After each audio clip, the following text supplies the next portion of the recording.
નમસ્કાર મિત્રો, સ્વાગત છે ફરી આપનું વાસ્તુ વિશેષમાં। હું છું તમારી સાથે વિજયભાઈ શાસ્ત્રી, વાસ્તુ એક્સપર્ટ। મિત્રો, આપણે અલગ અલગ દિશાઓની ચર્ચા કરીએ છીએ, એમાં આજે આપણે ચર્ચા કરવાની છે અગ્નિખૂણાની। અગ્નિખૂણો દક્ષિણ અને પૂર્વની વચ્ચે આવેલો ખૂણો છે। મિત્રો, આ ખૂણાના દેવ છે, આ ખૂણાના માલિક છે સ્વયં અગ્નિ અને દૈત્યોના ગુરુ શુક્રાચાર્ય। મિત્રો, આ ખૂણામાં અગ્નિ પ્રચુર માત્રામાં મળે છે। આપણું રસોઈ ઘર જે છે, આપણું કિચન જે છે, એ અગ્નિ ખૂણામાં હોવું જોઈએ। અગ્નિ ખૂણામાં રસોઈ ઘર હોવાથી ખાસ કરીને આરોગ્યની કોઈ પણ તકલીફો પરિવારમાં આવતી નથી। પરંતુ મિત્રો, અગ્નિ ખૂણાની અંદર ગૃહિણીએ રસોઈ બનાવતા બનાવતા એમનું મુખ ક્યાં હોવું જોઈએ એની ખૂબ જ પ્રધાનતા છે।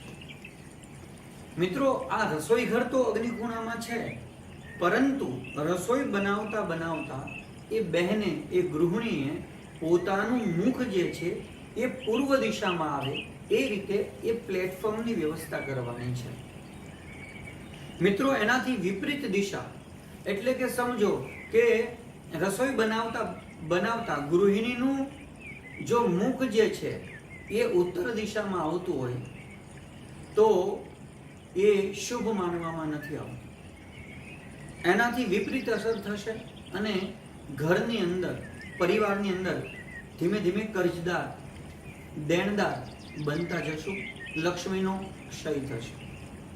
એવી જ રીતે અગર તમે રસોઈ કરતા કરતા તમારું મુખ પશ્ચિમનું છે તો ઘરની સ્ત્રીઓને ચર્મના કે હડ્ડીના રોગ થવાની પણ સંભાવના છે।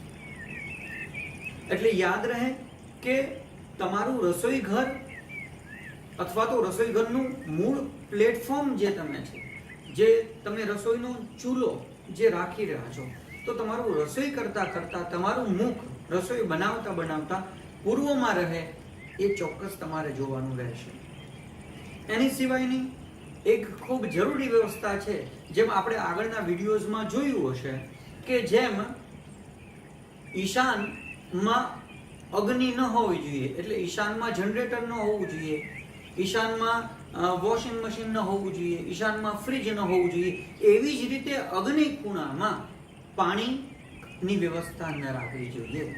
પાણીની ટાંકી ન હોવો જોઈએ, પાણીનો બોર ન હોવો જોઈએ, તો એ પણ ખાસ ધ્યાન રાખવાનું છે।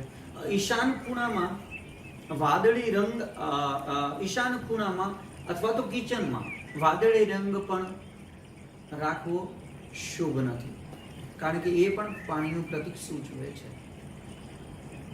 અગર આ વ્યવસ્થા ઘરમાં નથી અને આ કારણે જો અગ્નિ ખૂણાના કોઈ દોષ બનતા હોય તો તમે શુક્રવારના દિવસે ગરીબોને અન્ન, ભોજન આદિ વ્યવસ્થા કરી શકો છો, અથવા તમે શુક્રનું અથવા મંગળનું યંત્ર પણ મૂકી શકો છો, અથવા વિશેષ જાણકારી માટે તમે અમારો સંપર્ક કરી શકો છો। અમારો સંપર્ક નંબર છે 7046611144। પુનઃ નંબર રિપીટ કરું છું, 7046611144। આગળ બીજા વિડીયોઝમાં આપણે બીજી દિશાની ચર્ચા માટે મળીશું। નમસ્કાર।